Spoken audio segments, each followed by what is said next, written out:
Don't touch it! The shout slams across Hangar Bay 6 like a dropped bomb. Metal walls echo, the drone components hum with tension, and every eye snaps toward the source. A junior engineer, face flushed with frustration and fear, is frozen over the exposed wiring of a grounded reconnaissance drone. His hand hovers, uncertain, over the open panel. At the same moment, a figure moves in the background. Slow, deliberate. Civilian clothes, sleeves rolled just above the elbow, white hair edged with silver. Wilson Granger steps forward, careful but unhesitating, holding a pen in his hand. The engineer's voice cracks. "That's restricted tech. You have no clearance here." Wilson pauses. The drone's backup actuator pin lies nearby, bent, broken, useless. He reaches past protocol, lifts the broken pin, and without hesitation slides the hollow shell of a pen cap into the socket, bridging metal to metal. Immediately, the drone's control panel flickers. Lights blink. The internal systems hum. The machine's dormant wings shudder as power flows again. Shock, anger, confusion. The engineer's jaw drops. He points. "What the hell are you doing?" A quiet voice behind him whispers, almost reverently. He built the first one. The hangar falls silent, except for the soft hum of restored circuits. Dust motes drift in the vertical shafts of light. Questions hang in the air. If you believe every veteran deserves respect, please subscribe, because every view helps this message reach those who need it most. The morning light had just begun pouring through the high glass panes above Hangar Bay 3, slicing long beams across the polished floor and tracing sharp silhouettes around steel carts, wiring coils, and crates stamped in bold black military font. The scent of grease, ozone, and warm metal hung thick in the air, the smell of machinery waking from sleep. On one side, a pair of fresh recruits joked as they inventoried a line of fuse kits, their laughter echoing harmlessly off the corrugated walls. On the far end, someone swept under the shadow of a decommissioned fighter drone, his motions slow, precise, and invisible. Wilson Granger didn't wear a uniform anymore. What he wore looked like it came from another era. Olive drab shirt, sleeves rolled to the elbow, and boots polished to a dull shine, the kind you only get from time, not effort. His gait was uneven but purposeful, the left leg dragging slightly behind the right, in a rhythm that spoke more of compromise than weakness. Every Tuesday and Friday, he arrived before most of the base staff, carrying an old black thermos and a box of tools that hadn't seen a manufacturer's label since before some of these sailors were born. The museum staff didn't give him orders. They didn't have to. Wilson had volunteered for the past 6 years, ever since his wife passed. He never asked to be part of anything official, never filed paperwork, just showed up, fixed what was broken, adjusted what was out of alignment, and left without fanfare. Most thought he was part of a base heritage program, one of those living display types they let oil old plaques and dust forgotten exhibits. In truth, even the base manager had forgotten which clearance level he still technically held, and Wilson never brought it up. That morning, his hands moved with the kind of grace that only familiarity grants. He reattached a corroded terminal wire inside the bay's exhibit control panel, a Cold War interface console that looked more like a phone operator's nightmare than anything connected to aircraft. The soldering iron hissed faintly as he worked, tip moving slowly, eyebrows furrowed beneath the white ledge of his brow. In front of him, a laminated placard titled "Remote Warfare, From Analog to Digital" sat askew. The text yellowed at the corners, curling away from the glass case. A young sailor passed by without looking. Another one, clipboard in hand, gave a brief nod, polite but distracted. Wilson responded with a quiet "morning" that didn't land anywhere. His voice was soft, warm gravel, used to being overlooked. He had just finished his solder joint when a sharp noise cracked across the corridor. The unmistakable pop of shorted circuitry followed by a rush of panicked voices. Wilson looked up. Hangar Bay 6 was just across the breezeway, and from here, the overhead speakers were silent. but the sound of boots and clipped orders could be heard bouncing off the hangar walls. Wilson didn't rush. He packed away his tools with quiet deliberation, then rose. His knees ached, and the right one clicked like a toggle switch as he stood. He reached for his walking stick, a customized aluminum rod with rubber grips and a faded decal of the United States Navy on the side. He didn't need it, not yet, but it kept his balance honest. In his breast pocket, half tucked, was a pen, metal-bodied, scratched from age. It was a model the Navy used in the late 60s, preferred by engineers on long missions because it didn't freeze or fail under pressure. Wilson still carried it, had used the same one to fill out repair logs aboard the USS Independence back in '71, when drones were just remote wings and data cables were thicker than your thumb. He made his way to Hangar 6, not with urgency, but with purpose. No one stopped him. The side door was propped open with a maintenance wedge, and he passed through unnoticed, eyes adjusting to the brighter light inside. The temperature dropped slightly. This hangar was climate-controlled. Above, the massive bulk of an MQ series reconnaissance drone sat on its moorings, the panel beneath its central fuselage yawning open like a mouth mid-surgery. Engineers clustered near its belly. Their voices were sharper here, clipped, irritated, anxious. Someone mentioned a failed actuator. Another cursed about a demo happening that afternoon. Wilson said nothing. He didn't insert himself, just stood near a stack of sealed crates, watching the way one of the engineers kept fiddling with the same cable harness, over and over, as if angry repetition would solve what design couldn't. A junior officer glanced at him, then looked away, probably assuming he was there to sweep or maybe inspect for leaks. Wilson let the moment pass. He could see the problem already. The pin was bent. The contact wasn't seated. It was a simple fix, if someone just stopped to see it. He looked down into his shirt pocket. The pen was still there. Not yet, he murmured to himself, because today, someone would remember. The floor of Hangar Bay 6 was a different world from the rest of the base. Colder, cleaner, and humming faintly with the low, constant vibration of generator cores and static discharge. Fluorescent lights buzzed overhead, sharp and pale, washing the scene in a kind of surgical white that erased warmth from every surface. On the far end, engineers had formed a tight semicircle around the drone's exposed electronics bay.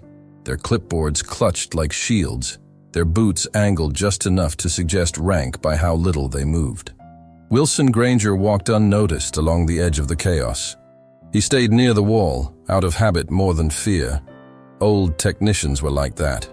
Ghosts in their own hangars, built to observe, not intrude. His eyes scanned the floor instinctively, counting bolts, catching tools left on the ground, marking the small lapses that always preceded accidents. In his day, that kind of carelessness got someone chewed out in front of the whole flight deck, or worse, got someone killed. But here, nobody noticed the wrench balanced half off the edge of the supply bin. Nobody saw the cable looped across the access path. He passed two junior techs who were taking turns trying to boot the diagnostic interface. One wore headphones around his neck. The other chewed gum in slow, disrespectful circles. As Wilson approached, one of them leaned toward the other and nodded in his direction. "There goes Gramps again," the younger one muttered, not bothering to lower his voice. "Probably here to oil the display cases." The second chuckled, not cruelly, but thoughtlessly. "Bet he still thinks we fly these things with radio knobs and Morse code." Wilson didn't respond. He didn't need to. His fingers gently tightened around the box of spare components he carried. Old inventory, some parts dating back to Vietnam-era repair kits. Most of it was obsolete, but sometimes obsolete had a way of fitting where nothing else could. He stopped near an empty utility table, placing the box down with the care of someone setting down memory instead of metal. His thermos clicked as he unscrewed the cap and poured a quiet stream into a tin mug, the steam rising like a slow breath. From here, he could hear Lieutenant Brett Nolan barking orders in short, clipped bursts. Not the kind that inspired action, but the kind that broadcast fear disguised as authority. By regulation, you do not open that module without authorization, Nolan snapped at a technician crouched low near the drone's landing gear. But sir, the actuator isn't… I said no. That's command module wiring. You fry that, and we all answer for it. Step back. Now. The technician stood up fast, eyes wide, embarrassed. He nodded and retreated, though it was clear he didn't believe in the danger, only in the risk of being shouted at again. Wilson watched as the command crew circled back to the drawing board, the atmosphere growing tighter, more anxious with every minute. The drone hadn't powered on in over an hour, and from the scattered fragments of conversation, he gathered that a visiting admiral was scheduled to arrive before noon. As if drawn by instinct, Wilson stepped toward the drone's left wing pod, not into the fray, just within view. His hand brushed lightly along the casing, fingers feeling for a seam that should have aligned flush, but didn't. He crouched slightly, knees cracking quietly as he lowered himself to inspect the fault line. There it was, a twisted housing, probably from someone over-tightening it during routine maintenance. That would misalign the connection socket, block the signal, stall the boot, a clean fix, but only if someone looked closely enough. He pulled the pen from his pocket and unscrewed the cap, the weight familiar, balanced. A tool not built for the job, but right for it nonetheless. Behind him, a door slammed. Wilson stood slowly and turned. Lieutenant Nolan strode in with a small cluster of mid-level engineers in tow, his face flushed with frustration. He was younger, built like someone who had spent more time in officer classrooms than maintenance pits. His navy cap pristine, his boots shined to a mirror finish. His eyes locked onto Wilson like a heat-seeking target. "Hey!" Nolan barked, voice rising across the hangar. "Don't touch it!" The shout sliced through the noise. Every head turned. The sound of footfalls stopped mid-step. Even the background hum of machines seemed to hesitate. Wilson didn't startle. He didn't move his hand.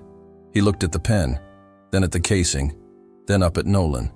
I don't care what you were just," Nolan cut in, striding forward. "This is not a museum exhibit. You do not have clearance. You do not touch operational equipment. Do you understand?" Wilson nodded once, slow and deliberate. Understood. He pocketed the pen, stepped back, and said nothing else. A silence hung in the air, thick and uneven. One of the junior techs, watching from behind the drone, murmured low enough to be missed. "That guy's got more rust than the backup generator."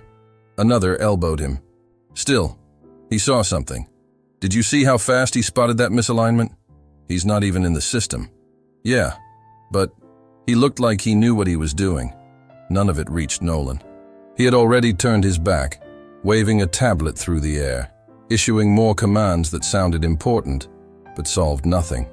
Wilson Granger returned to his bench quietly, poured the rest of his coffee, and waited. But the drone stayed dead, and the Admiral's car was getting closer. The hangar's clock on the far wall ticked like a metronome that refused to slow. Each minute felt heavier than the last because it measured expectation, not time. Technicians circled the drone with fragmented focus, their gestures impatient, mouths set in lines that had forgotten to smile. The visiting party's arrival was no longer a rumor. It was an approaching shape on the horizon. Lieutenant Nolan's frustration hardened into posture. He moved from one technician to another, like a conductor angry at his orchestra. He tapped screens, scrolled through diagnostic logs, and barked orders that sounded decisive but landed thin. The drone's main systems remained stubbornly mute, the diagnostic interface saying only that the actuator would not initialize. Wilson watched the small human dramas with the patience of a man who had seen dignity stripped by worse than mechanical failure. His hands were folded around the thermos now, fingers tracing the dented metal like a prayer bead. Memory rose in him uninvited, a deck plate slick with rain, flashlights bobbing in blackout, a voice saying, "Calibrate now or we lose approach." He had done with less. He could do with a pen. A young technician stepped forward, voice shaky but determined. He suggested bypassing the redundant controller to isolate the faulty relay. Nolan cut him off with a glare that felt like an accusation. The technician retreated, cheeks burning, and the mood tightened. Fear does strange things to teamwork. Someone had filmed a shaky clip and sent it to a small circle of officers. Within minutes, thin beams of light glowed on phones as the clip replayed. In the background, the base's public affairs specialist muttered about optics. The word echoed in Wilson's chest, like a reminder that perception often outranks truth. The bent pin Wilson had seen earlier lay on a tray now, under a clear cover, discussed in clipped breath. The engineers debated torque measurements and thermal coefficients, using terms precise enough to be consoling. No one mentioned the simplest fix, the modest metal sleeve that could bridge a gap and restore continuity. Practical solutions were often the ones manuals did not reward. Nolan's voice rose again, sharper. He accused someone of a procedural lapse that threatened the demo schedule. Someone else muttered about career risk, about after-action reports and accountability. Their fear of paperwork had more bite than their fear of failure. The drone remained dark, patient, and indifferent, its silence a rebuke. Wilson felt the old ache in his hip like a bell tolling. He shifted his weight, deciding, without flourish, to move closer again. His steps were measured, each footprint a small argument against the idea that age meant irrelevance. He crouched by the access panel, keeping his posture respectful, his breathing a low counterpoint to the briskness around him. When he rested his hand on the metal housing, his fingertips traced the small burr left by a careless tool. It was the kind of detail young eyes missed because they were looking for errors that matched their training, not errors that matched human haste. He remembered patching a cracked relay under starlight on a storm-battered deck, using a lipstick wrapper to insulate a terminal because it was all that remained dry. The memory sharpened his focus here. Nolan saw him and advanced. Up close, Nolan's impatience seemed to radiate heat. He pointed at the open panel and ordered Wilson back. His tone left no room for negotiation. "This is restricted tech. You are creating a liability," he said, loud enough for others to hear. The phrase landed like an indictment. One of the senior engineers, a man with grease under his nails and decades in his posture, opened his mouth to defend Wilson, to say that experience was not a liability. Nolan cut him off mid-sentence with a cold look that flattened the man's response into silence. The hierarchy held like a taut line, and no one wanted to be the one to snap it. A junior officer, less secure in rank and more honest in temperament, edged forward and asked Nolan if a quick visual continuity test might be worth the risk. Nolan dismissed him with a wave, dismissing both question and questioner. The air tasted like iron. The hangar's light felt thin. Wilson did not challenge the command. He did not shout. He simply reached into his pocket, removed the pen, and held it open on his palm for all to see. It was an offering, not a provocation. The pen cap gleamed faintly. It carried the scars of decades of paperwork and midnight repairs. He turned it over as if weighing whether he should break a rule for a human life that might hinge on a small piece of metal. Nolan barked again, louder, more public this time. "If you touch that equipment, you will be detained. Is that clear?" The words were edged with the authority of systems that had turned fear into language. Around them, cameras tilted, phones lifted, spectators sensing the moment's taste for drama. Wilson's chin lifted a fraction. He did not flinch. He did not plead. He only said quietly, so low most missed it, "It will bridge the contact." The technical terseness of it carried more power than a speech. The room felt smaller for a heartbeat, as if a quiet hand had folded it inward. Then a small explosion of movement. A cadet with nothing to lose pushed through the crowd, eyes bright with anger. He reached for the panel, intending to help. Nolan slammed his hand on the cadet's shoulder. Shoving him back with force that time should have taught him to temper. "Enough!" Nolan snapped. The cadet stumbled, chest heaving, humiliation burning on his face. The shock of the shove reverberated beyond the cadet. People glanced away, embarrassed both for Nolan's display and for their own silence. Practicality and pride warred in their chests. No one wanted to be the next to speak out and be cut down. Wilson looked at the cadet for only a moment, pity anchored in that glance. He did not scold the young man for trying. He only turned his attention back to the drone, to the bent pin, to the pen cap in his palm, and to the slow, practiced motion of aligning the sleeve. He did not race. He did not clamor. He acted like a man who had learned that urgency without calm is a waste of energy. When he eased the pen cap into place, it made the small, ordinary noise of metal meeting metal. Not cinematic, not triumphant, just functional, honest contact. The diagnostic console blinked, then chirped, then eased into life. Systems self-checked, parameters aligned, and the actuator initialized, as if waking from sleep. A ripple moved through the hangar, a collective intake of breath that was somewhere between relief and shame. Nolan's mouth opened. No retort came. The cadet's jaw tightened, a mix of vindication and mortification. Someone whispered the word, miracle. Another cursed softly at the admission that manuals were not the only teachers. Outside, distant tires crunched on the gravel. The Admiral's arrival pulled closer. An external pressure crouched to pounce. Inside, people adjusted robes and postures, trying to shape the narrative of what had just occurred. But narrative is a lazy thing when truth is noisy and insistent. Wilson, for his part, set the pen cap aside with the same gentle care he showed his tools. He wiped his hands on his rag and folded it neatly. He looked up briefly at the faces around him, at the engineer who'd tried to intervene, at the cadet with blood hot in his veins, at Nolan whose authority had been questioned by the simplest fact of efficacy. He felt no triumph, only a tired, honest satisfaction. The drone hummed on. The hangar's lights seemed warmer by degrees, but the friction left a residue. The younger engineers moved differently now, eyes sharper, shoulders less dismissive. A conversation had started that would not be easily silenced. Yet the formal order remained. Protocol reigned, and protocol still had teeth. The drone whirred softly in the background, its lights now flickering in ordered sequences, like a machine that had finally remembered its name. Around it, the mood shifted, but did not settle. What had just happened hung in the air not as triumph, but as a disruption no one knew how to classify. The regulations had failed. The old man had not. Wilson Granger didn't gloat. He didn't look around for applause or validation.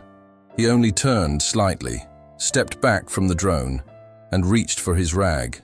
His fingers folded the cloth with the same care he'd used folding flags for funerals back in '73. Slow, reverent, deliberate. The drone's sudden resurrection was not a victory. It was maintenance, nothing more. A job done quietly, because it needed to be. The engineering crew didn't know what to do with themselves. A few began checking the readouts, pretending to have contributed. Others simply watched Wilson in silence, as if trying to figure out whether they'd just seen luck, defiance, or something rarer. Wisdom wrapped in age. A few faces still held the defensiveness of threatened pride. Most, though, had softened into something closer to reflection. Wilson walked to the side of the hangar where his worn canvas toolkit sat beneath the shadow of a fire panel. The bag's strap was frayed and sun-bleached. He knelt slowly, each movement announcing the quiet costs of decades spent, crouched beside humming engines and cracked circuits. As he unzipped the bag, he arranged his tools in precise lines, wiping each one with the rag before returning it. Every item was older than the people who had doubted him. The silence stretched, punctuated only by the distant hum of hangar fans and the soft metallic clinks of his tools returning to their nests. His movements told stories no one had the right to ask about. The way he turned a socket wrench handle 3 degrees to the right before storage, the way he checked the blade on a wire stripper by feel, not sight. Habits carved by need, not by training. A young technician, not more than 22 by the look of him, watched from behind a supply rack. His brow was furrowed, not in skepticism, but in thought, like someone seeing a ghost touch solid ground.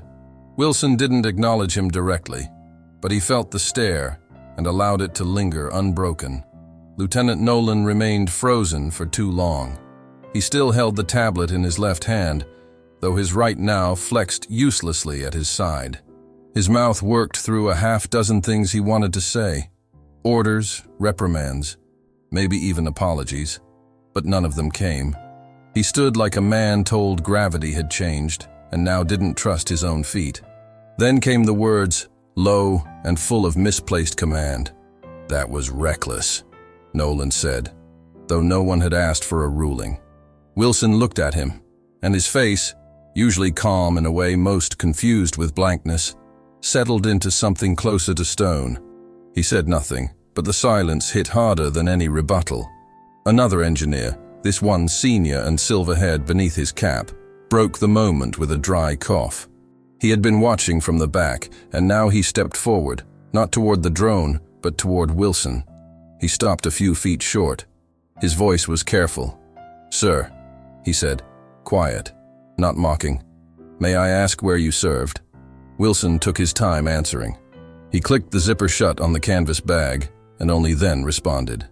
"Pacific Fleet," he said simply. "Carrier Group 3, 1968 through 1989, Electronics Division." There was a small shift in the crowd, the sound of history realigning itself around a fact that could no longer be ignored. The younger technician from before stepped forward now, cautiously, and extended a hand. In it was a small bundle of micro-tools, a soldering pick, a fine brush, and a torque driver. He held it like an offering, not sure why. I think these are yours, sir," he said. Wilson didn't smile, but his nod was warmer than anything he'd given since entering the hangar. "Thank you, son," he said, taking the tools carefully and sliding them into the side pocket of his bag. The drone, now fully operational, sat still, waiting. It had become less the center of attention now than the echo chamber in which every memory in the room was suddenly louder. The machine had done nothing but respond to clarity. It was the people who needed recalibration. As Wilson turned to leave the bench, he paused for a second. He tapped once on the drone's hull, not hard, just enough to test the tone of the metal. He nodded, satisfied. It sounded right now. From the far end of the hangar, the creak of heavy boots approached. A man in uniform, still unseen, but close, and someone who had been watching. The sound of the boots grew louder as they struck the hangar's concrete floor with a rhythm only worn authority could summon. Not rushed, not hesitant. Each step seemed to press back against the chaos that had unfolded minutes earlier, like a counterweight finally arriving to balance a tilted room. Heads turned slowly. Conversations faltered. Rear Admiral Samuel Rhodes did not speak when he entered. He never had to. A tall figure with ash-colored hair and a stillness that unnerved more than shouting ever could, he carried with him the quiet gravity of men who had written doctrines others were still memorizing. His presence parted the crowd not through rank, but through respect earned in places where failure had cost lives, not careers. His eyes scanned the hangar slowly, not with suspicion, but with curiosity, the kind that did not forgive lies. He passed the drone without even glancing at its blinking panels. He didn't need to see them. What he came to observe wasn't the machine. It was the aftermath, the human pieces, the choices made, the weight of silence still hanging from the rafters. Nolan's back straightened as if drawn up by strings. The confidence he wore like armor earlier was now an ill-fitting shell. He snapped into position, offered a sharp, "Admiral on deck," but the call echoed awkwardly, landing in a space already occupied by a different kind of authority. Rhodes acknowledged it with a glance, not a nod. His gaze moved past Nolan as if evaluating a list of priorities and placing the officer at the bottom. Instead, his focus settled on Wilson Granger, who had not moved. The old man still stood near the drone, his canvas bag at his feet, the rag folded in his left hand like a final sentence waiting to be spoken. Rhodes's eyes paused on the rag, then the bag, then the pen, still resting beside the open panel where the system had come alive again. A slow breath left him. He stepped forward. "Did you serve on the Independence?" Rhodes asked, his voice quiet, almost conversational, but it cut through the air like a blade. No one dared interrupt. Wilson turned slightly, not surprised, not deferential, just patient. "I did," he said. Rhodes nodded once, a motion that seemed to pull the temperature down in the hangar. "Thought I recognized that pen." He gestured toward the cap now acting as a makeshift actuator link. A ripple passed through the crew. Not a murmur, not a word. Just the shift of shoulders, the soft shuffle of boots, as if people were rebalancing themselves in the presence of something they hadn't accounted for. Nolan opened his mouth, maybe to clarify, maybe to recover authority, but Rhodes raised a single hand. It wasn't a command, it was a pause. Nolan obeyed it, like gravity. The Admiral's eyes never left Wilson. "I saw what happened," Rhodes said, more to the room than to one man. "I watched from the upper deck.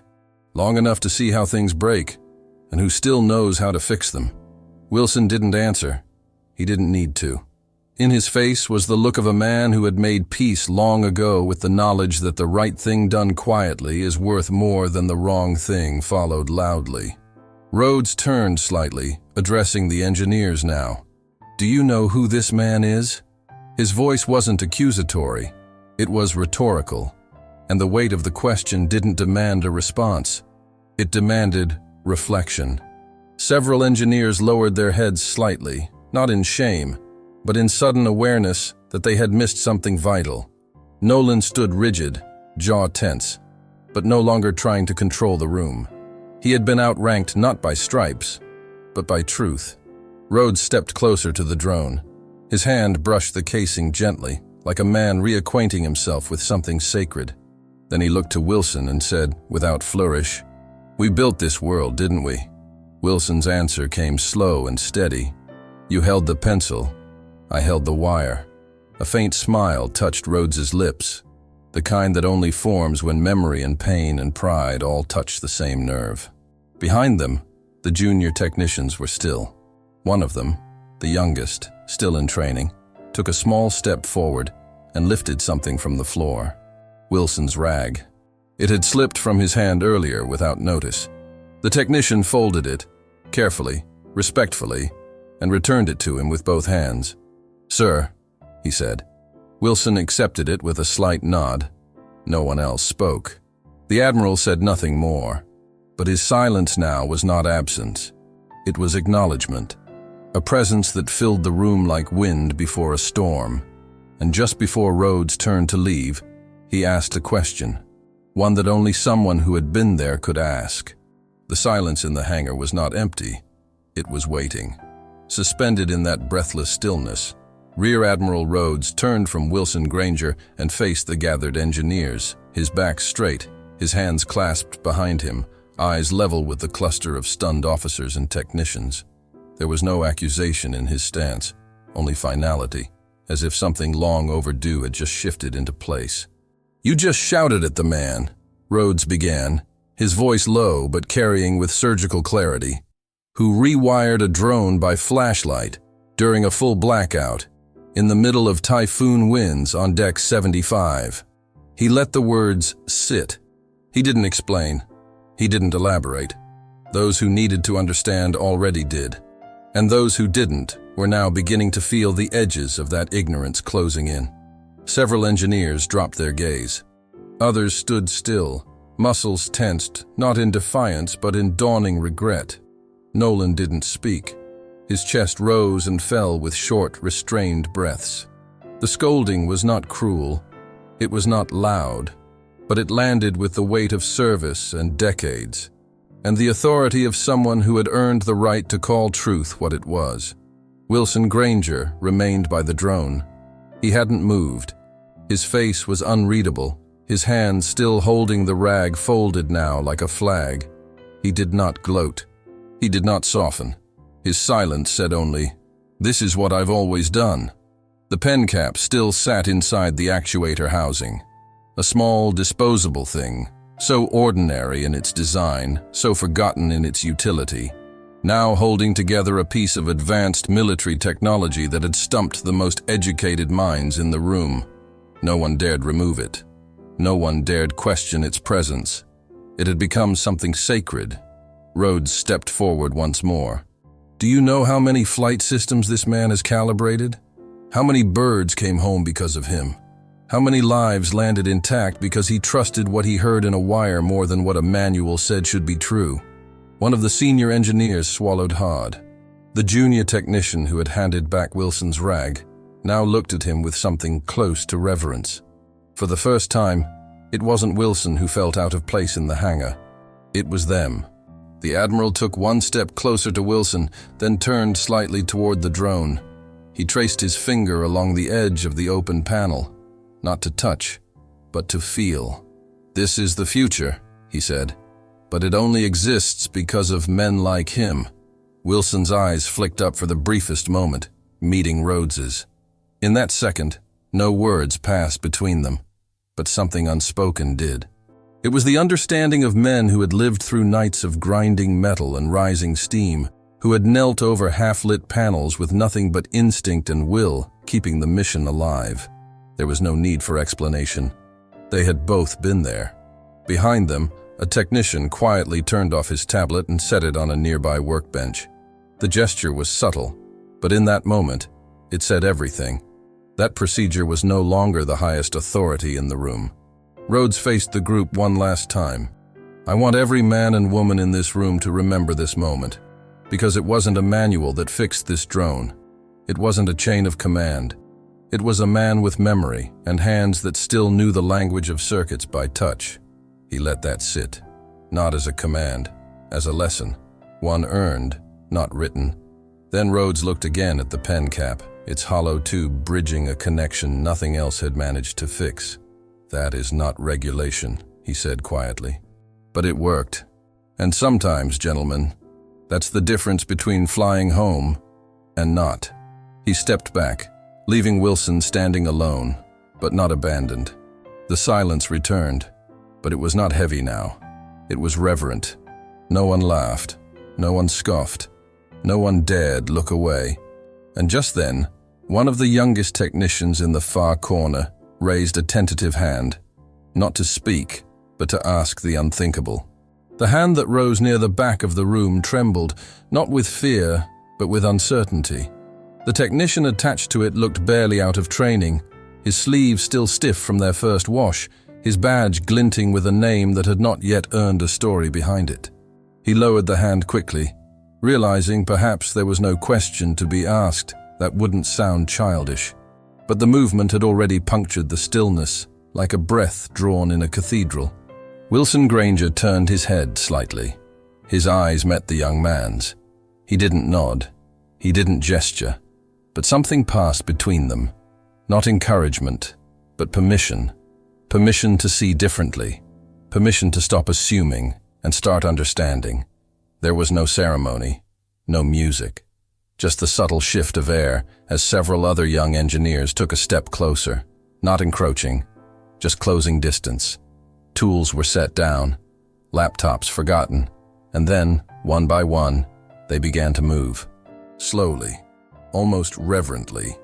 A technician with oil on his hands picked up the rag Wilson had tucked into his back pocket earlier. He folded it twice, then held it in both hands as he returned it. A gesture not taught in any chain of command. Wilson took it without expression. He tucked it into his belt again, just as he had done in the days when that cloth had been his closest assistant in the noise of a storm-slick carrier deck. Then Rhodes turned to him again.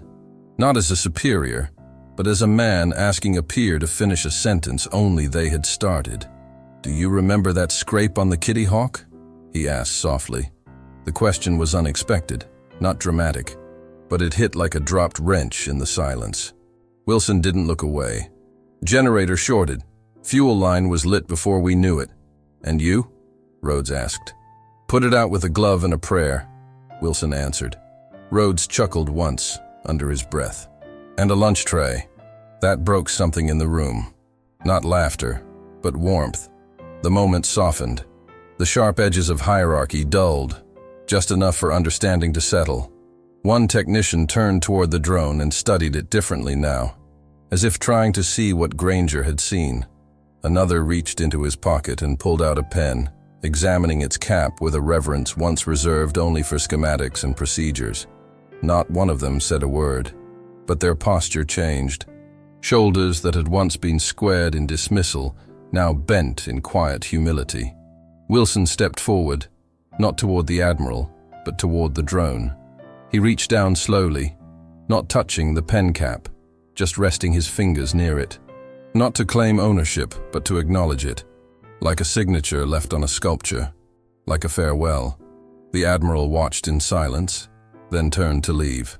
But before he stepped out, he looked over his shoulder one last time and asked the question only someone who'd been there could ask. A question he already knew the answer to. Still carry that wrench in your sock? Wilson didn't turn. Only when I know I'm walking into a lie. And just like that, the hangar wasn't a hangar anymore. It was a chapel of remembrance. And Granger had become its quiet priest. The drone sat humming in quiet obedience, its systems fully engaged, stabilized not by instruction but by instinct. No one dared tamper with it now. It was no longer just equipment. It was proof. Proof that something ancient still had breath, still had use. The silver sliver of a pen cap gleamed under the flickering ceiling lights like a relic discovered in the wrong century. Rear Admiral Rhodes remained near the exit, hands clasped behind him, gaze flicking between the machine and the man who had revived it. He didn't speak immediately. He waited until the technicians, the officers, and the onlookers had all gone quiet again, until the room itself seemed to lean in. "You remember the blackout on the Nimitz in '76? He asked aloud. Blank faces answered him. Junior engineers glanced at one another. Some nodded, unsure if they were expected to lie.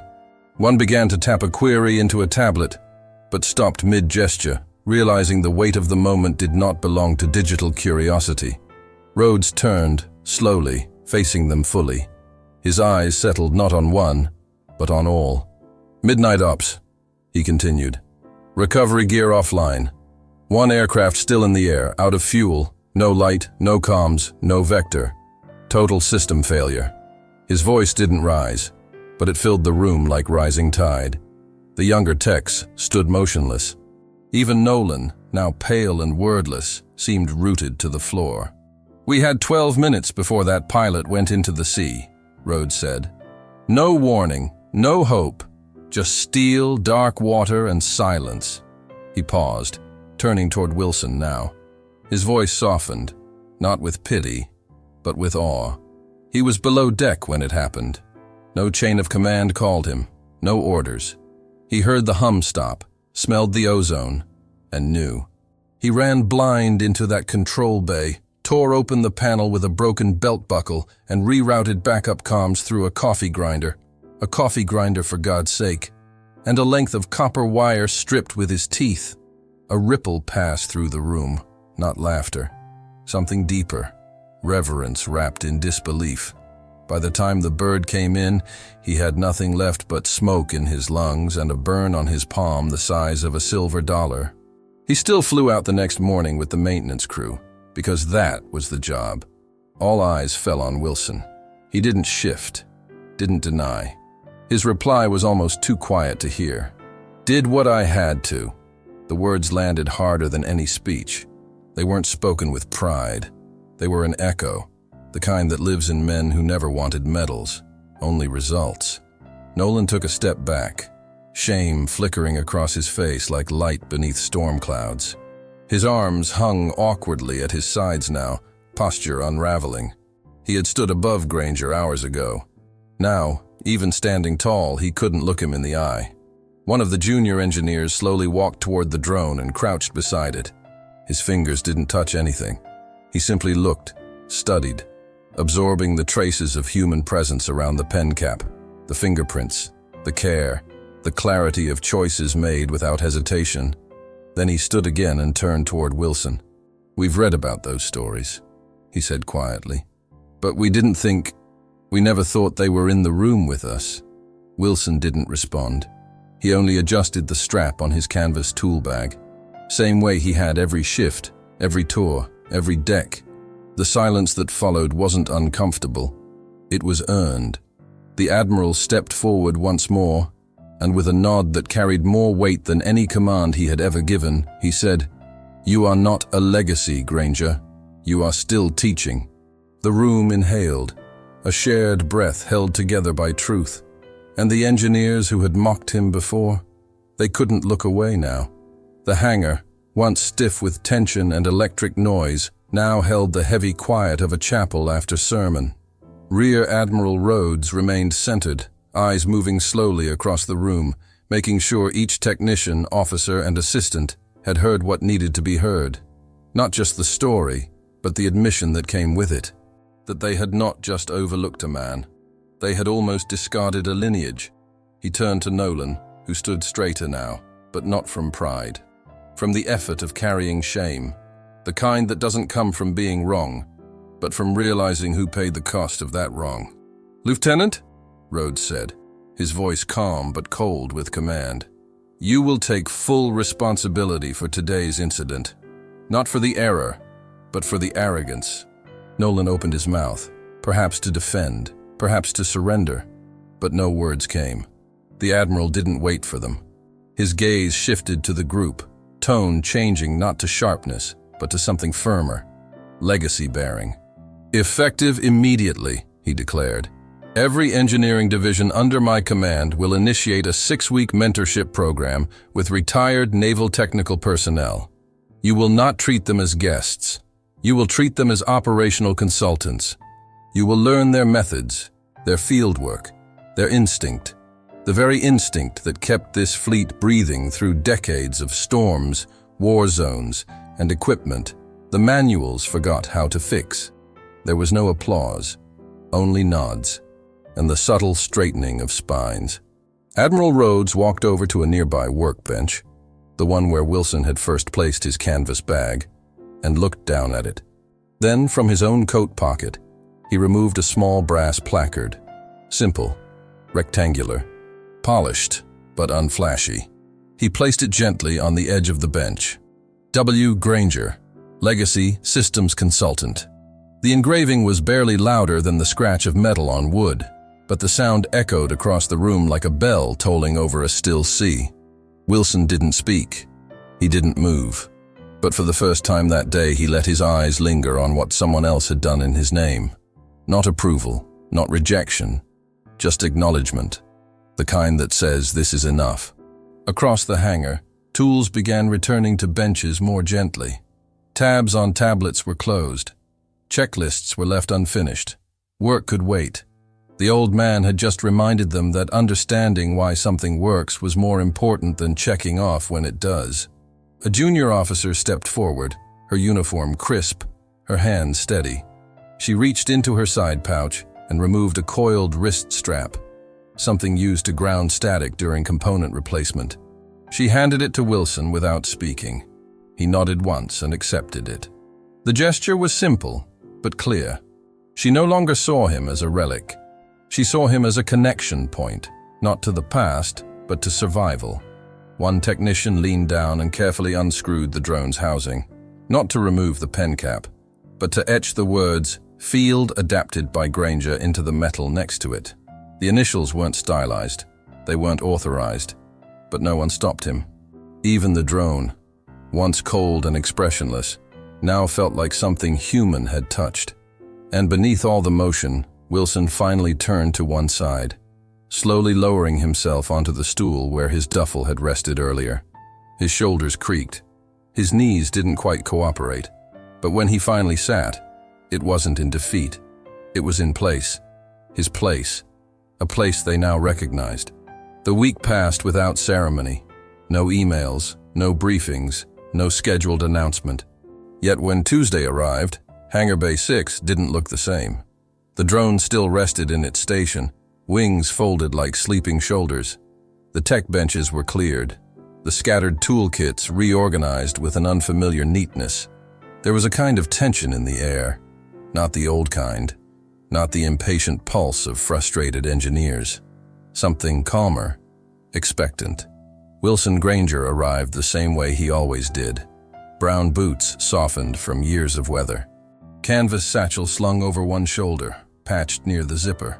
Thermos in one hand, the other gently tucked into the pocket of a jacket older than some of the uniforms on base. His gait remained unchanged, slow, methodical, right leg slightly trailing. But the eyes that turned to greet him were no longer indifferent. 3 technicians stood near the same bench where his nameplate had been screwed in. They weren't pretending to work. They weren't scrolling. They were waiting. Each held a notebook. Each had left the first few pages blank. Not for notes, but for the kind of understanding that needs time to earn. Wilson didn't rush. He approached the bench with quiet acknowledgement. Not surprise, not discomfort. Just the understanding that something had shifted. He unscrewed the thermos lid, the steam rising into the cold air like a small salute. Then, before sitting, he reached toward the simulator drone on the adjacent rig. His fingers brushed the wiring beneath its access panel. A single bolt was a quarter turn loose. He tapped it once, the sound sharp as a bell in an empty church. One of the younger techs stepped forward instinctively, offering a tool before Wilson even asked. He didn't take it. He pointed instead. "Try it," he said. "You'll feel the thread snag right before it sets." The technician did. He felt it. He understood. Wilson nodded. No praise. Just permission to continue. He sat, finally, lowering himself into the old stool, creaking beneath him like the deck of a carrier shifting in the wind. He placed the thermos beside the toolkit. Then he looked up at the trio in front of him and spoke with the ease of someone addressing equals. "All right, where were we?" The room had no tension now, only rhythm. Across the wall, a new manual was being drafted. Not in an office, not on a conference call, but right there. Pages filled with diagrams, but also side notes. Granger protocols, they called them. Not standard operating procedure. Just advice etched in grease and memory. Tips passed down not to impress, but to preserve. Near the edge of the bench, a small, clear box had been installed. Inside it, nestled gently in foam, sat a cheap blue pen. The cap still slightly dented. Still holding the story of the moment when the present almost forgot the past, and the past had quietly saved the future. Engineers came and went throughout the day. Not to ask questions, but to listen. Sometimes they stood near Granger just to hear him mutter about tool angle or wrist pressure. Sometimes he said nothing at all, and that was when they listened most. Every Tuesday, they gathered, not by command, not by calendar, but by instinct, the same kind he had followed decades ago in blackouts and bomb runs. Wilson Granger never asked to be honored, but now, no one forgot to show up, and in the silence between lessons, there was respect. If stories like this resonate with your heart, like and subscribe for more untold moments of honor and kindness. Let us know where you are watching from, and if this moment brought back memories you carry with you. The best way to honor their memory is to keep listening. Click on the suggested video now, and we'll walk together through another untold chapter of courage and sacrifice.